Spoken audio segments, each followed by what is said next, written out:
Hello everyone, good morning to all. तो आज हम 9 जनवरी 2026 की इम्पोर्टेंट न्यूज़ को कवर करने वाले हैं। ये हमारी daily the Hindu news analysis का सेशन रहता है, जिसमें हम द हिंदू न्यूज़पेपर में जितनी इंपॉर्टेंट न्यूज़ आती है उनको हम अच्छे से कवर करते हैं।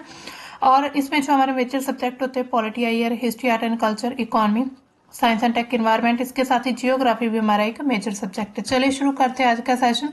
कल हमने आपको दिया था question of the day, which country was the first introduce to right to disconnect in 2017। जो हमने एडिटोरियल किया था परसों, उससे रिलेटेड ये क्वेश्चन था। तो पहली कंट्री कौन सी है जिसने राइट टू डिस्कनेक्ट जो 2017 में पारित किया था? तो इसका ऑप्शन है डी, मतलब बिल्कुल सही है option, France.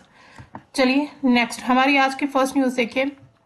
UN body pegs India's growth at 7.2% this fiscal, यानी कि संयुक्त राष्ट्र की संस्था ने इसी वित्तीय वर्ष में भारत की विकास दर जो है 7.2% रहने का एक अनुमान, यानी कि एक तरह से उन्होंने यहाँ पर एस्टिमेट लगाया है कि जो भारत की जो ग्रोथ रहेगी, विकास दर रहेगी, वो 7.2% रहेगी। अब देखिए, ये जो अनुमान लगाया गया, ये world economic situation and prospects 2026 नाम की एक जो रिपोर्ट है उसमें दिया गया है, यानी कि ये उनके द्वारा ये अनुमान लगाया गया, इस रिपोर्ट में इसको पब्लिश किया गया है। इसके अलावा अगर हम देखें भारत की वृद्धि दर यानी कि जीडीपी ग्रोथ क्या है, सबसे पहले यहाँ पर आप इस पूरे यहाँ पर ग्राफ को देख सकते हैं कि 2007 से 13 के बीच एवरेज कितना था, 7.1। फिर 2020 से 21 के बीच बहुत ही कम हो चुकी थी हमारी ग्रोथ जो है, यानी कि माइनस में जा रही थी। इसके बाद फिर 23-24 में थोड़ी बढ़ी, अब जो 27 से 28 तक बताया जा रहा है कि 6.8% ये एवरेज रहेगी, मतलब कि अनुमान लगाया जा रहा है। ठीक है, अब देखिए भारत की जो वृद्धि दर है तो यूएनए के अकॉर्डिंग कितनी बढ़ सकती है, 7.2% फाइनेंशियल ईयर जो 26 है उसमें। ये जो अनुमान है भारत सरकार की जो थोड़ी भविष्यवाणी, यानी कि भारत सरकार ने जो अपना एस्टिमेट लगाया है उससे थोड़ा कम है या फिर उसके हम आसपास मान सकते हैं। और जो हमारे आंकड़े क्या कहते हैं, 7.4% जो है वो ग्रोथ होगी। ठीक है, पूरी जो ओवरऑल अगर हम हमारी ग्रोथ करें, इकोनॉमी की बात करें, तो इसकी बात ये हो रही। ठीक है, तो ये इम्पोर्टेंट क्यों है? तो इससे क्या पता चलता है कि भारत जो है वो वैश्विक मंदी के बावजूद, यानी कि अगर पूरे विश्व में मंदी आ भी गई है या फिर चल रही है, उसके बावजूद जो भारत है वो एक मजबूत राष्ट्र बना हुआ है, यानी कि मजबूती से अपना जो है वो अपनी एक तरह चुनौतियों का सामना कर रहा है। इसके अलावा कंजप्शन और जो पब्लिक इन्वेस्टमेंट होगा, इससे क्या होगा, भारत की अर्थव्यवस्था बढ़ेगी। यानी कि हम लगातार देख रहे हैं आजकल जो इन्वेस्टमेंट का सेक्टर है उसको बढ़ाने के लिए ही, इन्वेस्टमेंट को बढ़ाने के लिए भारत में क्या किया जा रहा है, प्राइवेटाइजेशन। हर जगह आपने देख रहा होगा, जो पहले इन्वेस्टमेंट को बढ़ावा देने के लिए प्राइवेटाइजेशन किया जा रहा है, यानी कि जो पहले चीजें आपने कभी देखी होगी कि ये मतलब कि गवर्नमेंट होती थी, अब आपको वही चीजें जो है वो प्राइवेट सेक्टर में देखने को मिल जाएंगी। यानी कि इसी तरह जो है इन्वेस्टमेंट को बढ़ाने के लिए ये सब किया जा रहा है, ताकि जो बड़ी बड़ी कंपनियां वो भारत में इन्वेस्ट कर पाए। इसके अलावा अमेरिका के द्वारा हमारे जो एक्सपोर्ट पर टैरिफ लगाया गया है, हालांकि आज फिर बात हो, मतलब अब फिर बात हो रही है कि 500% टैरिफ लगेगा। अब जो 50% टैरिफ लगाया गया एक्सपोर्ट पर, तो उससे मतलब काफी ज्यादा हमारे लिए रिस्क भी बना हुआ है कि हम भारत जो है वो किस प्रकार से अपनी इकोनॉमी को एक तरह से ग्रोथ करेगा, किस तरह से इसकी इकोनॉमी बूस्ट हो सकती है। फिर भी यूएन का मानना है कि भारत की जो वृद्धि वो मजबूत बनी रहेगी। ठीक है, इसी तरह ये अगर हम पूरी न्यूज को देखें तो ये पूरी बस हमारी जो ग्रोथ पर ही डिपेंड है, लेकिन अब इसका इफेक्ट क्या पड़ेगा। अब मान लीजिए जेकर हमारी जो ग्रोथ है वो बढ़ती है, भारत का अगर ग्रोथ रेट बढ़ता है, तो इसका मतलब क्या होगा कि भारत विश्व में एक अच्छा देश या फिर विश्व का एक नेता बनने में भी, विश्व लीडर यानी कि ग्लोबल लीडर बनने में भी पूरा मतलब कि इसकी भूमिका रहेगी अगर ग्रोथ बढ़ती है। अगर कम होती है तो फिर यहाँ पर क्या होगा, बाकी देश जो है वो भारत को मतलब कम समझने लग सकते हैं। या फिर हम देखें भारत जो है इस समय पर अगर हम देखें तो हर देश जो है, हर एक कंट्री बहुत ज्यादा यानी कि डेवलप कर रहा है। हर एक जो है देश अपने फायदे के लिए बहुत आगे जा रहा है, अपनी मतलब कि डेवलपमेंट की तरफ बढ़ता जा रहा है। इसी तरह भारत को भी ऐसे समय में बढ़ना होगा, लेकिन भारत के सामने चुनौतियां बहुत ही ज्यादा हैं। जैसे कि सबसे पहले तो टैरिफ सबसे बड़ी चुनौती है जो कि अमेरिका के द्वारा भारत पर लगाई जाती 50% टैरिफ की। अगर आपने रशिया के साथ व्यापार किया तो आप पर जो टैरिफ है वो लगा दिया जाएगा। तो इसी तरह इसके अलावा चाइना चाइना हमारे सामने सबसे बड़ी चुनौती, हम ग्लोबल साउथ में इसको मान सकते हैं, क्योंकि चाइना क्या है ना, लगातार भारत को एक तरह से घेरने की रणनीति बना चुका है, भारत को घेर चुका है हर तरफ से। यानी कि अगर हम देखें वो स्ट्रिंग ऑफ पर्ल के जरिए यहाँ पर उन्होंने अपने जो है इंडियन ओशन में अपने प्रभाव को बढ़ाने के लिए काफी ज्यादा एक तरह से मतलब कि बहुत ही ज्यादा आगे बढ़ चुका है चीन, अगर हम बात करें तो इसी तरह चीन हमारे सामने सबसे बड़ी चुनौती है। उसके साथ ही टैरिफ को भी हम नजरअंदाज नहीं कर सकते, टैरिफ भी बड़ी चुनौती है। जिससे क्या होगा, अगर किसी देश का एक्सपोर्ट अच्छा रहेगा यानी कि एक्सपोर्ट ज्यादा होगा और इंपोर्ट कम होगा तो इट मीन्स कि उस देश में जो है रेमिटेंसेस ज्यादा आएंगे, यानी कि फॉरेन जो करेंसी होगी वो ज्यादा आएगी, और जितनी फॉरेन करेंसी ज्यादा होगी उतना ही हम अच्छे से ट्रेड कर सकते हैं पूरे वर्ल्ड में। तो इसी तरह से जो है हमारे सामने फिर भी चुनौतियां भारत के सामने बनी हुई हैं, लेकिन यहाँ पर यूएन की रिपोर्ट क्या बताती है कि 7.2% जो है इस साल फाइनेंशियल ईयर में ग्रोथ रहेगी भारत की। चलिए नेक्स्ट न्यूज की तरफ। अब देखिए नेक्स्ट न्यूज, हमने अभी बताया था ना कि जो 500% टैरिफ लगने वाला है, तो यहाँ पर आप देख सकते हैं ट्रंप ने एक ऐसा बिल पास किया जिसमें क्या 500% यानी कि 500% टैरिफ लगाया जाएगा उन देशों पर जो रशियन ऑयल यानी कि जो रूस से तेल खरीदते हैं। तो इसी तरह डोनाल्ड ट्रंप ने इसे एक शक्तिशाली प्रतिबंध विधेयक के रूप में इसको ग्रीन फ्लैग दिया है, यानी कि एक तरह से मतलब इसको लागू कर दिया गया या फिर उन्होंने इस चीज को मंजूरी दे दी है।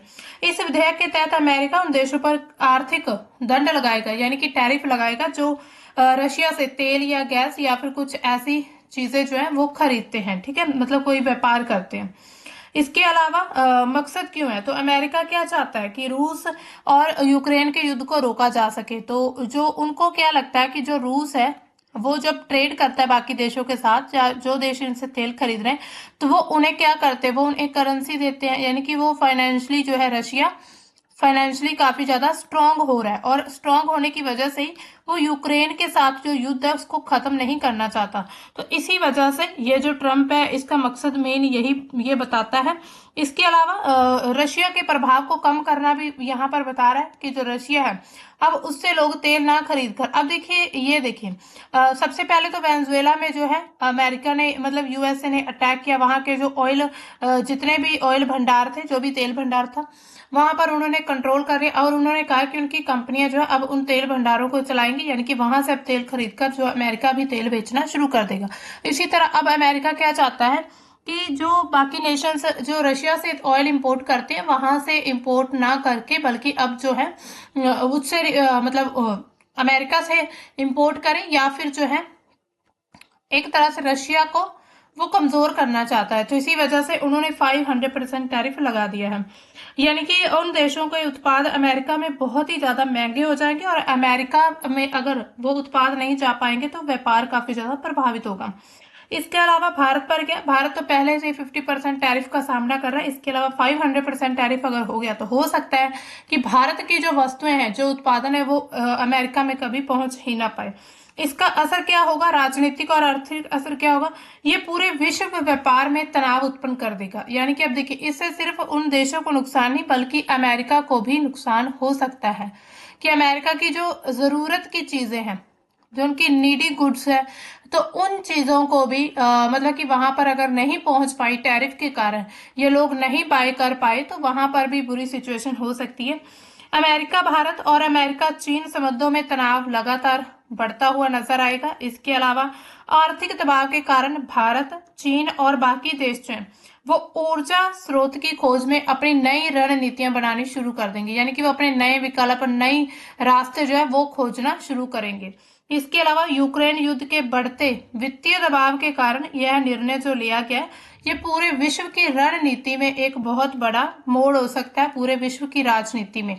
तो इसी तरह हम कह सकते हैं कि जो ट्रम्प है वो आजकल किसी की बात नहीं सुन रहा है, उनका जो मन में आता है वही बोलते चले जा रहे हैं, या फिर जो उनका मन में आता है वही वो कानून एक्ट पास कर देते हैं, ऐसी मतलब एक्ट पारित कर देते हैं कि ऐसा टैरिफ वैसा टैरिफ ये सब किया जाए।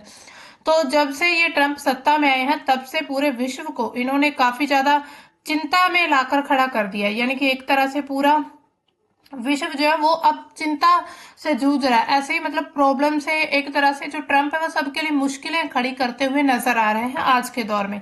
हालांकि इसका नुकसान उनको भी होगा, लेकिन अभी फिलहाल जो है वो ट्रम्प अपना ही फायदा सोच रहे हैं। अब चलते हैं हमारे नेक्स्ट न्यूज। ये हमारा एडिटोरियल है। एडिटोरियल काफी ज्यादा इंपॉर्टेंट रहता है किसी भी एग्जाम में, तो इससे जो हमारे कंसेप्ट क्लियर होते हैं, जो हमारी समझ बढ़ती है इससे।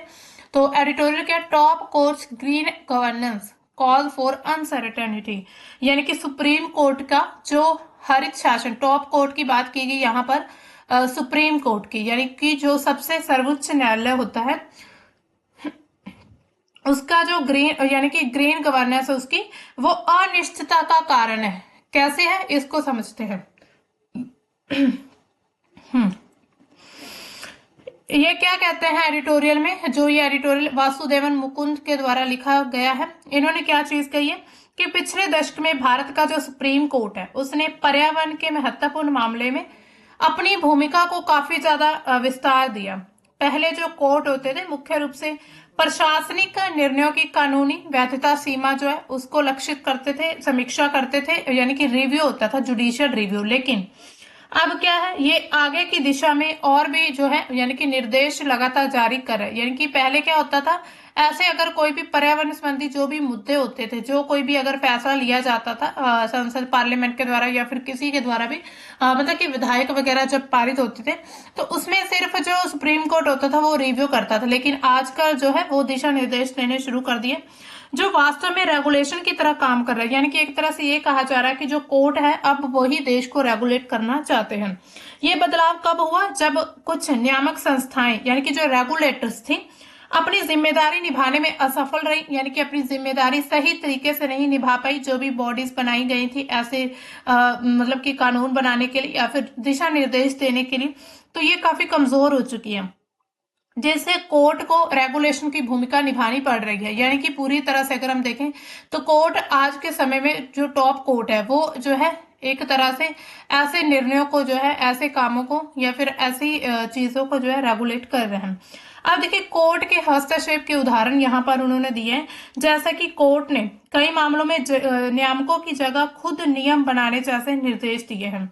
यानी कि कुछ ऐसे नियम भी बनाए गए हैं। यहाँ पर आप देख सकते हैं रूलिंग्स एंड शिफ्ट, यानी कि यहाँ पर जो है एग्जाम्पल दिया गया है कि कई बार क्या हुआ है कि कोर्ट ने मतलब बहुत सारे ऐसे मामले हैं जब कोर्ट ने खुद नियम लिए हैं, जैसे कि जो इको सेंसिटिव जोन के लिए मतलब कि एटलीस्ट 1 किलोमीटर का एरिया होना चाहिए बाउंड्रीज को लेकर। जो ये कोर्ट ने मतलब एरियाज को प्रोटेक्ट करने के लिए, जो वहां पर हमारा वन्य जीव वगैरह जहां पर हमारे जीव जंतु रहते हैं, तो उनके जो इको सेंसिटिव जोन को परिभाषित करने के लिए भी कोर्ट ने निर्णय लिया है। इसके अलावा अप्रैल 2023 में कोर्ट ने जो है इसको डायरेक्शंस को मॉडिफाई कर दिया एंड क्या कहा, said the rule would not apply where the environment ministry had already issued ESZ notifications party because states had argued that blanket rule was hard to implement. यानी कि ये निर्णय उन्होंने कोर्ट ने कहा कि वहीं पर लागू होगा जहां पर जो इन्वायरमेंट मिनिस्ट्री ने कहीं भी हस्तक्षेप नहीं किया या फिर कहीं भी रूल दिशा निर्देश जारी नहीं किए, तो उसके लिए 2022 में जो मतलब कि ये सुप्रीम कोर्ट था, इसने ये चीज कह दी थी कि कितनी बाउंड्री तक जो है इको सेंसिटिव जोन रहेगा। इसी तरह 2015 में भी the court had banned registration of private diesel airs, यानी कि ऐसा ही कुछ पहले 2015 में भी हुआ था। इसी तरह लगातार यानी कि अगर हम देखें तो कोर्ट जो है उसको ऐसे टाइम पर यानी कि समय समय पर हस्तक्षेप करना पड़ रहा है। कभी कभी कोर्ट सख्त नियम तो बनाता है, लेकिन बाद में क्या होता है फिर उसको एक्सेप्शन भी स्वीकार करता है या फिर उनको बदल देता है, जैसे ये 2022-23 के मामले में हुआ था। इसके अलावा एक उदाहरण में कोर्ट ने कोई निर्णय लिया लेकिन बाद में फिर जब उसका रिव्यू हुआ तो उसे वापस ले लिया, क्योंकि इससे जो थी कॉरपोरेशन यानी कि हम बिजनेस गतिविधियों की बात करें तो उनमें दिक्कत आ रही थी। तो ऐसे हमें सिचुएशन काफी देखने को मिल रही है सुप्रीम कोर्ट की भारत में। इसके अलावा इससे कोर्ट की जो प्रारंभिक शक्ति को बाद में प्रबंधन करने की जरूरत पड़ती है। इसके अलावा अनिश्चितता के कारण क्या है, यानी कि अनसर्टेनिटी के कारण क्या बताए जा रहे हैं जो ये टॉप कोर्ट के द्वारा। ऐसे निर्देशों से क्या होता है, अनसर्टेनिटी पैदा होती है, यानी कि अनिश्चितता, यानी कि कोई एक बात पर नहीं टिक सकता गवर्नमेंट, या फिर हम बात करें कोर्ट की, कोई एक फैसले पर जो है दिशा निर्देश पर नहीं टिक कर रह सकती। क्योंकि क्या होता है, जो भी प्रभावित पक्ष होते हैं, जैसे मान लीजिए कोई फैसला लिया जा रहा है सुप्रीम कोर्ट के द्वारा, ठीक है, उसमें क्या, अगर कॉरपोरेशंस को फायदा है तो उस फैसले को जो है लागू कर दिया जाएगा। अगर कॉरपोरेशंस को फायदा नहीं हुआ, यानी कि जो बिजनेस मैन वगैरह होते हैं, अगर बिजनेस के सेक्टर की बात करें, उनको इस चीज से बेनिफिट नहीं हो रहा, तो वो इस फैसले को जो है बदल देते हैं। एक उदाहरण से समझते हैं। अब देखिए, जो अरावली प्रोजेक्ट है, यानी कि इनका जो नया अरावली प्रोजेक्ट लाया जा रहा है, इस पर भी याचिका दायर की गई थी सुप्रीम कोर्ट के द्वारा। सुप्रीम कोर्ट ने सबसे पहले क्या कहा कि जो 100 मीटर से ऊंचे जो पेड़ रहेंगे, सिर्फ उनको ही अरावली श्रृंखला यानी कि माउंटेन्स में उनको ही काउंट किया जाएगा। जो उससे कम ऊंचाई की होगी उन सभी को काट सकते हैं।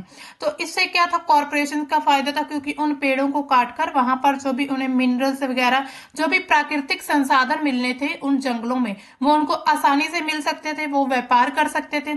इसी तरह कॉर्पोरेशन को फायदा हुआ। लेकिन जब जनता को पता चला कि जो सुप्रीम कोर्ट है ऐसे जो फैसले हैं ले रहा है, जिससे क्या है, आने वाले समय यानी कि भविष्य में बहुत बड़ा पर्यावरण को खतरा हो सकता है, तो इसी तरह लोगों ने काफी ज्यादा प्रोटेस्ट किया।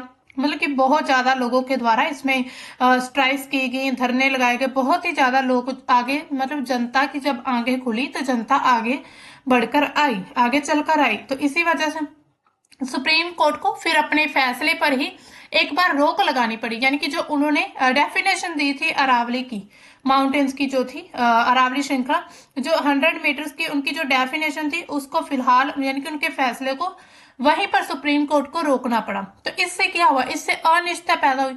एक तो ये पता चल रहा है कि यहाँ पर जो सुप्रीम कोर्ट, इसमें और भी बहुत सारे फैसले हैं, जिसमें क्या है, सुप्रीम कोर्ट का रुख सिर्फ कॉरपोरेशंस की तरफ ही दिखता है।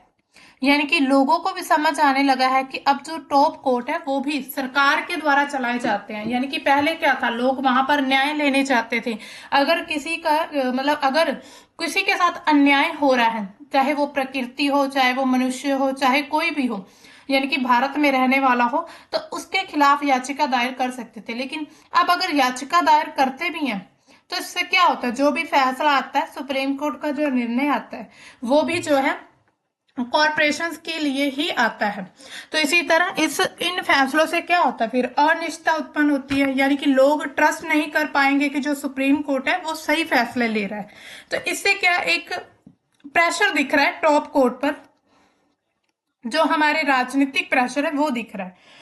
तो पर्यावरण वकील जो थे ऋत्विक दत्ता, उनके अनुसार क्या था कि परियोजना जो प्रस्तावक होंगी, इसके अलावा जो भी गवर्नमेंट होगी, उनको अधिकारियों से पहले ही कोर्ट से अनुमति लेनी पड़ती है, जो बाद में चुनौती देने को फिर से मुश्किल बनाता है।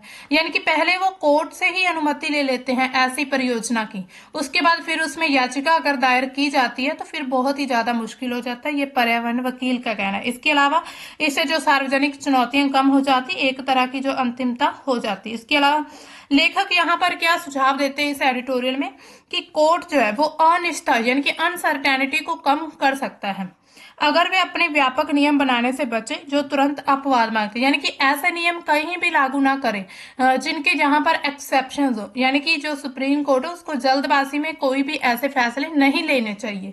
इसके अलावा वहां पर मतलब पहले से बता दिया जाए कोर्ट के द्वारा कि किस तरह के सबूत या फिर कार्यान्वयन जो है बाधा, उन पर नियम में बदलाव किया जा सकता है। तो इससे क्या होगा, जो भी नियंत्रित पक्ष है उनको सख्त लेकिन स्पष्ट नियम मिल जाएंगे, यानी कि एक तरह से पहले ही कोर्ट के द्वारा स्पष्ट नियम बना दिए जाए। इसके अलावा सरकार को समानांतर निर्णय लेने की जरूरत नहीं पड़ेगी, जनता को पता रहेगा कि पर्यावरण हानि करने वाली गतिविधियों को कहां और कैसे चुनौती दी जा सकती है। तो इसी तरह ये जो पूरा एडिटोरियल है ये मतलब कि इसके ऊपर पूरा ही इसके ऊपर जो सॉरी ये जो है मतलब सुप्रीम कोर्ट टॉप कोर्ट के फैसलों पर ही डिपेंड था, ठीक है, यानी कि उसकी ही बात करता है। अब चलते हैं नेक्स्ट न्यूज की तरफ। हमारी नेक्स्ट न्यूज क्या है, India to scrap curbs on Chinese firms that bid of government contracts, यानी कि भारत सरकारी ठेकों के लिए बोली लगाने वाली जो चीनी कंपनियां उस पर लगे प्रतिबंधों को हटाने जा रहा है। यानी कि चाइनीज फर्म्स पर कुछ हमने सैंक्शंस लगाए थे, कुछ एक तरह से प्रतिबंध लगाए थे, अब उनको हटाया जा रहा है। पहले नियम क्या होता था, पहले वाला समझिए। 2020 में 2020 में बॉर्डर पर भारत और सीमा सैनिकों के बीच कुछ हिंसक घटनाएं हुई। उसके बाद भारत ने चाइनीज कंपनियों पर कुछ सैंक्शंस, कुछ प्रतिबंध लगा दिए। उन नियमों के तहत चीनी कंपनियों को सरकारी ठेका यानी कि जो गवर्नमेंट कॉन्ट्रैक्ट होते थे उसमें भाग लेने के लिए मतलब अनुमति लेनी पड़ती थी, एक तरह से उन्हें परमिशन लेनी पड़ती थी, जिससे क्या होता था उनका रियल में बोली लगा पाना बहुत ही मुश्किल हो चुका था। इन्हीं नियमों के चलते करीब 700 बिलियन डॉलर तक जो है सरकारी अनुबंध यानी कि जो गवर्नमेंट कॉन्ट्रैक्ट होते हैं उनमें चीनी कंपनियों की हिस्सेदारी खत्म हो चुकी थी भारत में। अब क्या बदलाव होगा, सरकार वित्त मंत्रालय की सिफारिश पर यह प्रतिबंध हटाने की बात कर रही है और बॉर्डरिंग नेशंस यानी कि सीमा साझा करने वाले जो देश हैं यानी कि जो भारत के साथ सीमा साझा करते हैं उन सभी देशों के लिए ऐसे नियम खत्म कर दिए जाएंगे, यानी कि वो डायरेक्टली कॉन्ट्रैक्ट यानी कि गवर्नमेंट के कॉन्ट्रैक्ट में हिस्सा ले सकती है। चीनी कंपनियों को विशेष पंजीकरण, सुरक्षा मंजूरियों की आवश्यकता नहीं होगी, यानी कि उनको परमिशन नहीं लेनी पड़ेगी। और ये प्रस्ताव अगर लागू होता है तो इसी वजह से जो चीन है वो भी डायरेक्टली गवर्नमेंट के जितने भी प्रोजेक्ट है भारत में उसमें निवेश कर सकती है। इसके अलावा क्यों हटाए जा रहे हैं, तो सरकारी विभाग क्या कहता है इस बात पर, उन्होंने कहा कि प्रतिबंधों के कारण को जो परियोजना थी उसमें देरी हो रही थी, इसी वजह से देरी ना हो तो फिर ऐसे नियम जो हटाए जा रहे हैं। उपकरणों की कमी थी, इसके अलावा बिल्डर्स की कमी होने के कारण बहुत सारे जो कॉन्ट्रैक्ट, जो ठेके, जो परियोजनाएं पूरी नहीं हो पाई। इन प्रतिबंधों के कारण देश का जो इंफ्रास्ट्रक्चर, पावर परियोजना यानी कि जो भी पावर प्रोजेक्ट्स हैं उन सभी में काफी ज्यादा बाधा आनी शुरू हो चुकी थी। साथ ही भारत चीन राजनयिक और व्यापारिक संबंधों में धीरे धीरे सुधार भी देखे जा रहे हैं। बाजार पर क्या असर होगा, इसमें जो है भारतीय पूंजीगत वस्तु, इंफ्रास्ट्रक्चर जो कंपनियां, उनके शेयर्स में गिरावट देखी जा रही, क्योंकि अब जो है वो डायरेक्टली जो फॉरेन की कंपनी रहेंगी वो भारत के इंफ्रास्ट्रक्चर में इन्वॉल्व हो पाएंगी, यानी कि फिर भारत की जो कंपनियां हैं वो कहाँ जाएंगी, उनके शेयर्स ऑटोमेटिकली कम हो जाएंगे। इसके अलावा भेल, L&T, ABB जैसी जितनी भी कंपनियां उनके शेयर्स में भी गिरावट देखी गई है। तो अब देखिए क्या सारे प्रतिबंध हटा दिए जाएंगे, देखिए पूरे चीनी इन्वेस्टमेंट पर तो प्रतिबंध नहीं हटा रहे हैं। इसके अलावा FDI यानी कि फॉरेन डायरेक्ट इन्वेस्टमेंट के जरिए जो फॉरेनर्स कंपनियां हैं वो भारत में इन्वेस्टमेंट कर सकती हैं।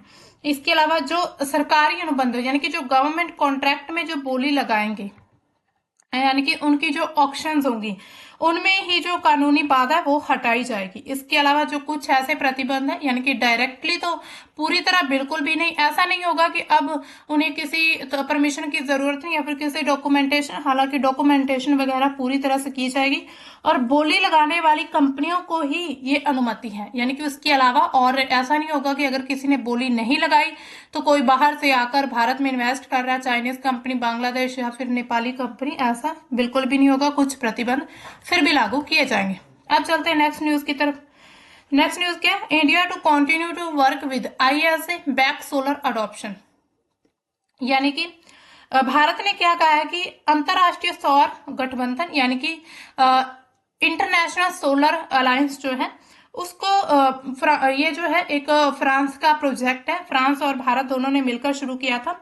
तो इसमें क्या है, हाँ तो ये पूरा मतलब इसको अभी लागू किया जाएगा, इसको कंटिन्यू किया जाएगा। दुनिया भर में सोलर एनर्जी को अपनाने के लिए ये पूरा समर्थन दिया जाएगा इस प्रोजेक्ट के जरिए, ठीक है। तो ISA क्या है, ये एक तरह से इंटरनेशनल संगठन है। इसकी शुरुआत भारत और फ्रांस ने 2015 में की थी। काफी इंपॉर्टेंट क्वेश्चन बन जाता है। इसका जो मुख्यालय, हेड ऑफिस कहाँ पर, गुरुग्राम हरियाणा में है। इसका उद्देश्य क्या, दुनिया के जितने भी देश हैं उसमें सस्ती, स्वच्छ और टिकाऊ ऊर्जा को बढ़ावा देना, खास तौर पर जो ट्रॉपिकल कंट्रीज हैं उन सेक्टर्स में। ट्रॉपिकल क्या होता है, अब देखिए ये हमारी पूरी अर्थ है, यहाँ पर इक्वेटर है, ये ट्रॉपिक ऑफ कैंसर और कैप्रिकॉर्न दोनों हैं, ठीक है।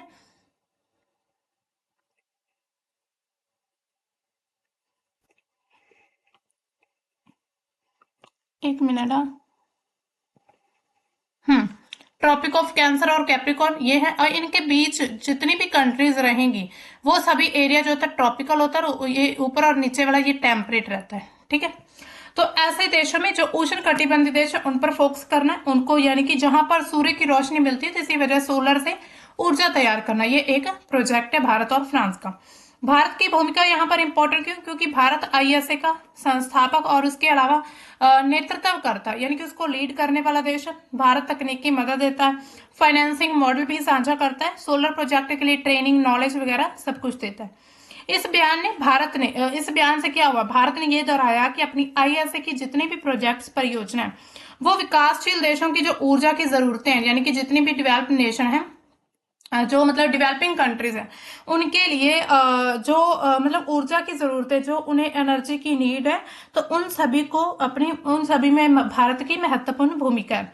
अब देखिए, सौर ऊर्जा को समर्थन क्यों जरूरी है? सबसे पहले जलवायु परिवर्तन से लड़ने के लिए हमें पता है कि जलवायु में बहुत ही ज्यादा परिवर्तन हो रहे हैं, तो इससे क्या होगा? कोयला और जो तेल है उसकी जगह साफ ऊर्जा, यानी कि जो सूर्य से ऊर्जा तैयार की जाए उसका यूज होना।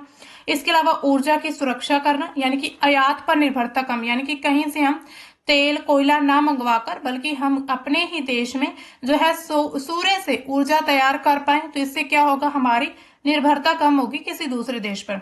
इसके अलावा सस्ती बिजली को तैयार करना, जो गरीब और विकासशील देश है। इसके अलावा भारत का टारगेट क्या? 2070 तक नेट जीरो टारगेट है भारत का, ठीक है।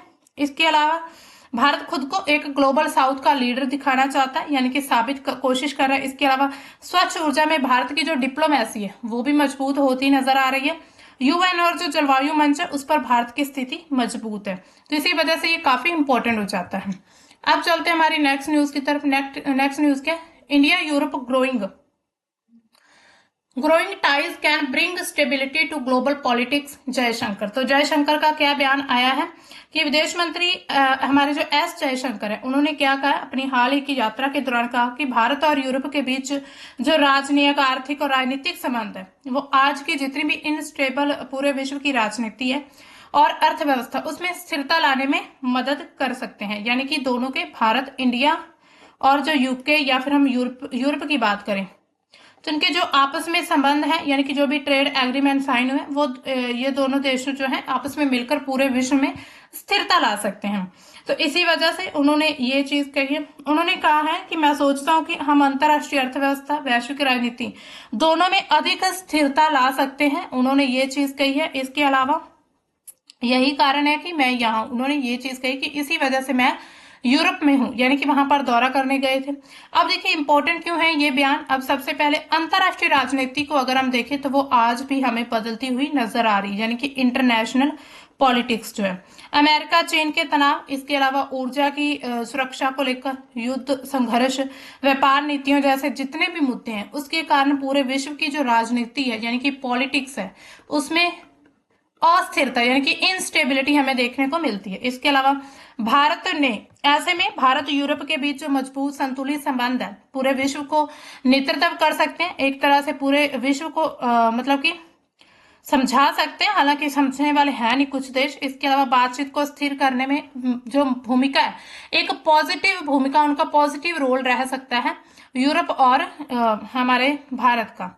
इसके अलावा उन्होंने और क्या कहा कि यूरोप में भारत के रिश्तों के पास अभी और बढ़ने की, यानी कि बहुत सारी संभावनाएं, यानी कि पॉसिबिलिटीज हैं, खास करके यूरोपियन यूनियन के साथ। इसके अलावा आगे क्या होगा? तो भारत जो है यूरोपियन नेताओं का स्वागत भी करेगा अगले हफ्ते या नेक्स्ट वीक, जब भी भारत में जो यूरोप के नेता आएंगे, जिसमें जर्मन चांसलर रहेंगे, इसके अलावा फ्रांसीसी राष्ट्रपति और यूरोपियन यूनियन के जितने भी नेता रहेंगे वो भारत का दौरा कर सकते हैं। अब अगर हम देखें यूरोपियन यूनियन और भारत का फ्री ट्रेड एग्रीमेंट क्या है, यानी कि FTA, इसका फुल फॉर्म है फ्री ट्रेड एग्रीमेंट, ठीक है।